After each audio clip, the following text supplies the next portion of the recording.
Good evening everyone.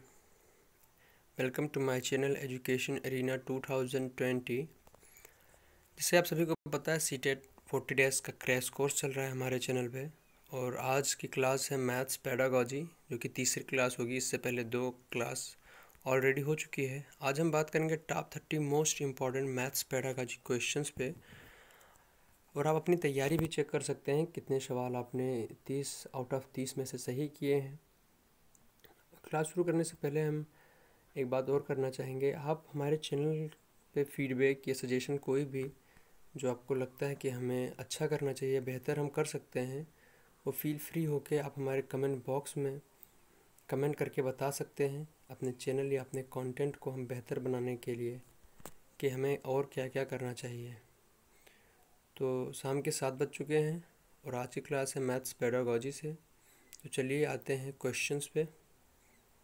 पहला question है, गणित विषय के लिए पुरातन स्रोत के रूप में कौन सा ग्रंथ उपयोगी होगा? ऑप्शन ए है सामवेद, ऑप्शन बी है ऋग्वेद, ऑप्शन सी है अथर्ववेद, ऑप्शन डी है यजुर्वेद।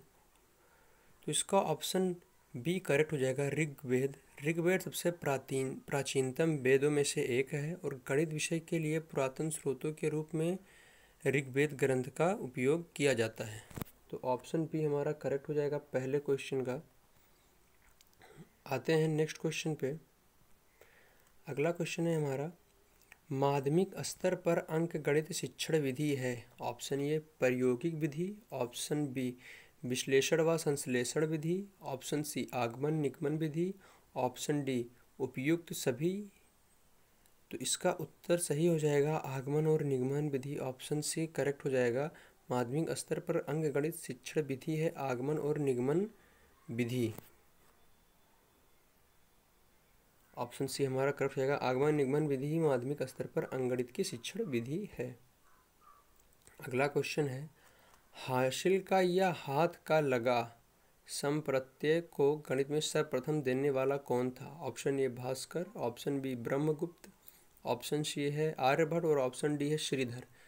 तो श्रीधर जी ने हासिल का या हाथ का लगा संप्रत्यय को गणित में सर्वप्रथम बताया था या उन्होंने सर्वप्रथम दिया था गणित को, हासिल का या हाथ का लगा। ऑप्शन डी हमारा करेक्ट हो जाएगा, श्रीधर। नेक्स्ट क्वेश्चन है, छात्र वृत्त तथा गोले में तुलना करता है, वह किस उद्देश्य की पूर्ति करता है? ऑप्शन ए ज्ञान, बी अवबोध, सी कौशल या डी ज्ञानोपयोग। तो इसका उत्तर बी करेक्ट हो जाएगा, अवबोध। छात्र वृत्त और गोले में तुलना करता है, वह किस उद्देश्य की पूर्ति करता है? अवबोध की। उसे जानकारी नहीं है कि वृत्त और गोले में क्या अंतर है। अगला प्रश्न है, इसका हमारा आंसर बी करेक्ट हो जाएगा, अवबोध। अगला क्वेश्चन है, एक अध्यापक गणित शिक्षण में अवरोही क्रम का अनुसरण कर रहा है, वह किस विधि से प्रेरित है? ए प्रयोगशाला विधि, बी आगमन विधि, सी संश्लेषण विधि और डी निगमन विधि। तो इसका आंसर डी करेक्ट हो जाएगा, निगमन विधि से वह प्रेरित होके गणित शिक्षण में अवरोही क्रम का अनुसरण कर रहा है। अतः हमारा ऑप्शन डी करेक्ट हो जाएगा, निगमन विधि का अनुसरण कर रहा है। आते हैं नेक्स्ट क्वेश्चन पे। अगला क्वेश्चन है हमारा, प्रयोगशाला विधि किस विधि का विस्तृत रूप है? ऑप्शन ए इकाई विधि, ऑप्शन बी निगमन विधि, ऑप्शन सी है संश्लेषण विधि और ऑप्शन डी है आगमन विधि। तो प्रयोगशाला विधि किस विधि का विस्तृत रूप है? ऑप्शन डी करेक्ट हो जाएगा, आगमन विधि का विस्तृत रूप है प्रयोगशाला विधि। तो हमारा डी आंसर करेक्ट हो जाएगा, आगमन विधि। आते हैं नेक्स्ट क्वेश्चन पे। अगला क्वेश्चन है हमारा, किसी खेल के क्षेत्रफल का ज्ञान करने में सहायक विधि होगी। ऑप्शन ये हो जाएगा आगमन विधि, बी निगमन विधि, सी क्रिया विधि या डी प्रदर्शन विधि। तो क्रिया विधि सहायक होगा किसी भी खेल के क्षेत्रफल का ज्ञान अर्जित करने में। क्रिया विधि ऑप्शन सी हमारा करेक्ट हो जाएगा, सहायक विधि स्थापित होगा। आते हैं अगले क्वेश्चन पे। अगला क्वेश्चन है, किसी वृत्त की परिधि व व्यास में संबंध स्थापित करना, इसमें कौन सी सहायक विधि होगी? किसी वृत्त की परिधि व व्यास में संबंध स्थापित कराने में कौन सी विधि सहायक होगी? ऑप्शन ए संश्लेषण विधि, ऑप्शन बी प्रयोगात्मक विधि, ऑप्शन सी आगमन विधि, ऑप्शन डी प्रदर्शन विधि। तो प्रयोगात्मक विधि वृत्त की परिधि एवं व्यास में संबंध स्थापित कराने में सहायक विधि होगी। ऑप्शन बी हमारा करेक्ट हो जाएगा, प्रयोगात्मक विधि। आते हैं अगले क्वेश्चन पे। अगला क्वेश्चन है हमारा, गणित विषय की पाठ्य पुस्तकें किसी विधि पर आधारित होकर लिखी जाती है? ऑप्शन ए संश्लेषण, ऑप्शन बी प्रयोगात्मक, ऑप्शन सी आगमन और ऑप्शन डी प्रदर्शन। तो इसका ऑप्शन ये करेक्ट हो जाएगा, संश्लेषण।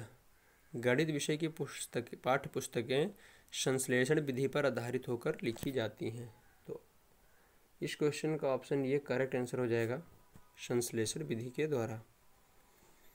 अगला प्रश्न है हमारा, इकाई उपागम किस शिक्षाविद ने दिया? इकाई उपागम किस शिक्षाविद ने दिया? ऑप्शन ये है एचिसन, ऑप्शन बी है रॉबर्ट बुश ने, ऑप्शन सी है एलन ने और ऑप्शन डी है मॉरिसन ने।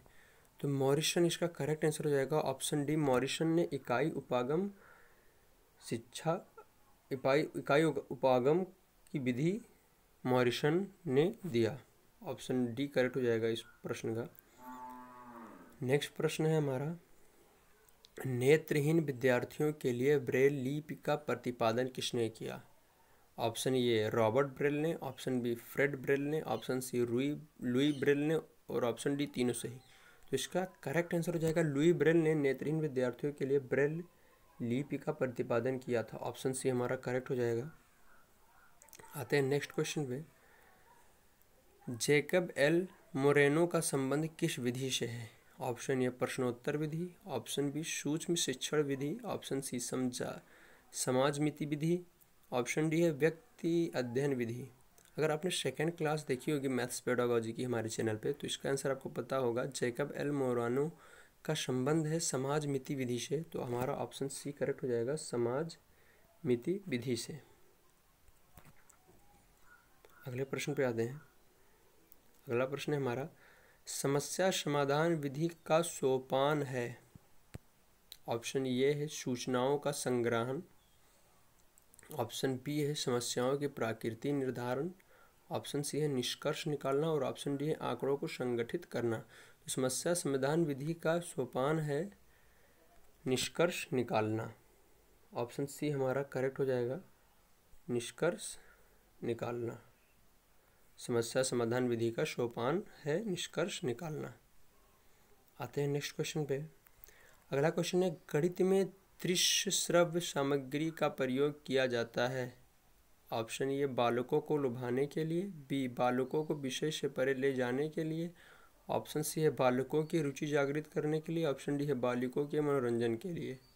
तो गणित में दृश्य श्रव्य सामग्री का प्रयोग किया जाता है बालकों में रुचि जागृत करने के लिए। अतः ऑप्शन सी हमारा करेक्ट आंसर हो जाएगा, बालकों की रुचि जागृत करने के लिए। अगला प्रश्न है, गणित विषय की विशेषता है? ऑप्शन ए तर्कपूर्णता, ऑप्शन बी परिणामों की निश्चितता, ऑप्शन डी शुद्धता और ऑप्शन डी है सभी। इसका आंसर हो जाएगा ऑप्शन डी सभी। गणित विषय की विशेषता तर्कपूर्णता, परिणामों की निश्चितता और शुद्धता तीनों हैं, अतः आंसर डी सभी इसका करेक्ट हो जाएगा। अगला प्रश्न है, चिंता बोध तर्क शक्ति विश्लेषण की क्षमता बढ़ाने वाला विषय है? ए गणित, बी समाज विज्ञान, सी भूगोल और डी भाषा। तो इसका ऑप्शन ए करेक्ट हो जाएगा, गणित चिंता बोध तर्क शक्ति और विश्लेषण की क्षमता बढ़ाने वाला विषय है। आते हैं अगले प्रश्न पे।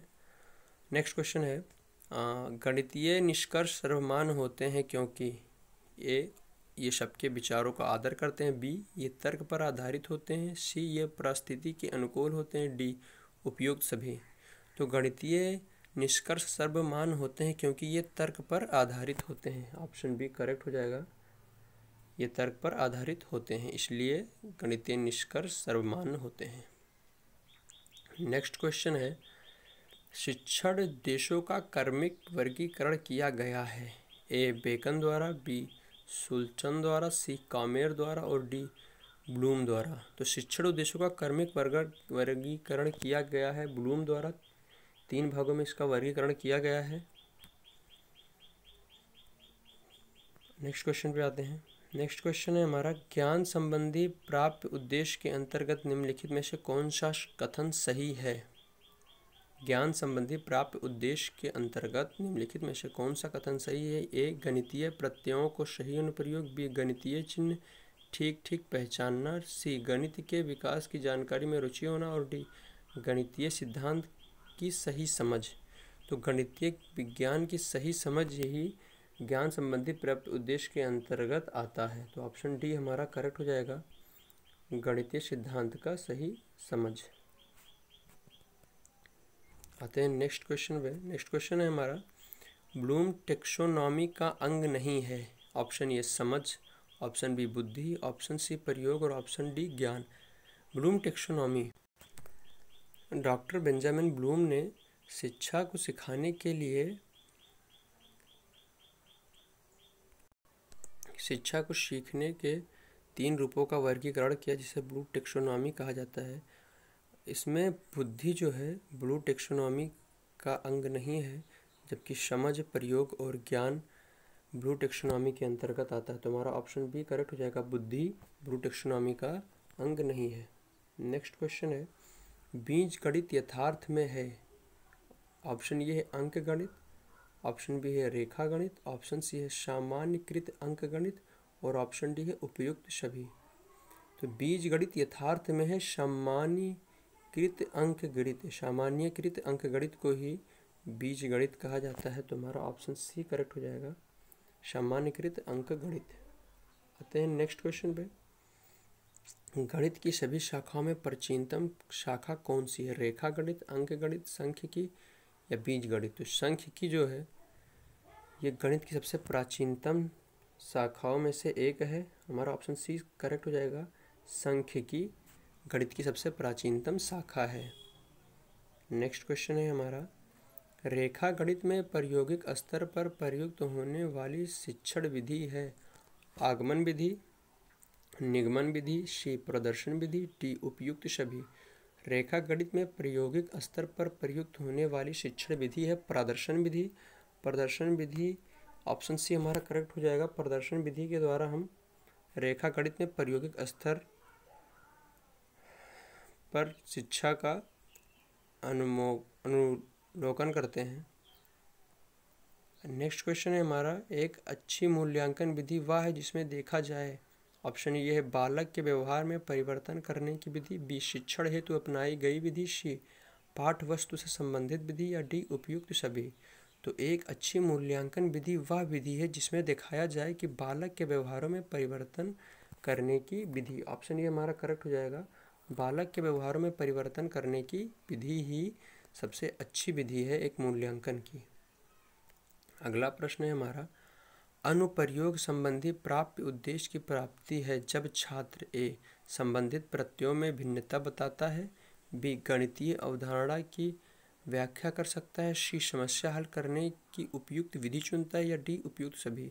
तो अनुप्रयोग संबंधी प्राप्य उद्देश्य की प्राप्ति होती है जब छात्र समस्या हल करने की उपयुक्त विधि का चुनाव करता है। तो हमारा ऑप्शन सी करेक्ट हो जाएगा इसका।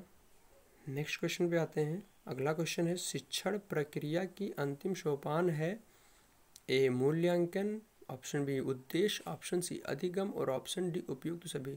तो मूल्यांकन जो है शिक्षण प्रक्रिया की अंतिम सोपान है। नेक्स्ट क्वेश्चन है हमारा, पाठ योजना का भाग नहीं होता है प्राप्य उद्देश्य ए बी पाठ प्रस्तुति योजना, सी शिक्षा के उद्देश्य और डी उपयुक्त सभी। तो पाठ योजना का भाग नहीं होता है शिक्षा का उद्देश्य। प्राप्य उद्देश्य, पाठ प्रस्तुति ये सब शिक्षा या पाठ योजना के भाग होते हैं, जबकि शिक्षा का उद्देश्य इनका भाग नहीं होता है। गणित की मानसिक सिद्धांत के जन्मदाता हैं Plato, A B Aryabhatta, C Newton और डी सीवी रमन। ये काफ़ी इंपॉर्टेंट क्वेश्चन है, कई बार आ चुका है, तो इसे हम जरूर पढ़ के जाएंगे कि गणित के मानसिक सिद्धांतों के जन्मदाता हैं प्लूटो जो हैं वो गणित के मानसिक सिद्धांत के जन्मदाता हैं। ऑप्शन ही हमारा करेक्ट हो जाएगा। नेक्स्ट क्वेश्चन पे आते हैं, खोज विधि का प्रतिपादन किसने किया था? प्रोफेसर आर्मस्ट्रांग ए, बी ऑप्शन हो जाएगा किल पैट्रिक, सी हो जाएगा DUB और डी ऑप्शन हो जाएगा स्कीनर। तो प्रोफेसर आर्मस्ट्रांग ने खोज विधि का प्रतिपादन किया था, हमारा ऑप्शन ये करेक्ट हो जाएगा। प्रोफेसर आर्मस्ट्रांग ने ही खोज विधि का प्रतिपादन किया था। हमारा नेक्स्ट क्वेश्चन है, निगमन विधि का उपयोग है, ऑप्शन ए मानसिक क्षमता बढ़ाना, ऑप्शन बी वैज्ञानिक दृष्टिकोण विकसित करना, ऑप्शन सी सूत्र की स्थापना करना, ऑप्शन डी सूत्र का प्रयोग करना। तो ऑप्शन डी हमारा करेक्ट हो जाएगा, सूत्र का उपयोग करना ही निगमन विधि का उपयोग करना कहलाता है। अंतिम क्वेश्चन है हमारा, सामान्य से विशिष्ट की ओर शिक्षण सूत्र पर आधारित विधि है, ऑप्शन ए है आगमन की विधि, ऑप्शन बी हो जाएगा निगमन की विधि, ऑप्शन सी आगमन और निगमन दोनों विधि, और ऑप्शन डी हो जाएगा विश्लेषण विधि। तो सामान्य से विशिष्ट की ओर शिक्षण सूत्र पर आधारित विधि होगी निगमन विधि। निगमन विधि के द्वारा हम सामान्य से विशिष्ट की ओर अग्रसित होते हैं। तो ये आपके रहे 30 क्वेश्चंस मैथ्स पेडागोजी के। Thanks for watching our class. अगर आपने हमारे चैनल को सब्सक्राइब नहीं किया है तो हमारे चैनल को सब्सक्राइब करें, एजुकेशन अरीना 2020 लाइक करें, शेयर करें एंड सब्सक्राइब करें। Thank you very much.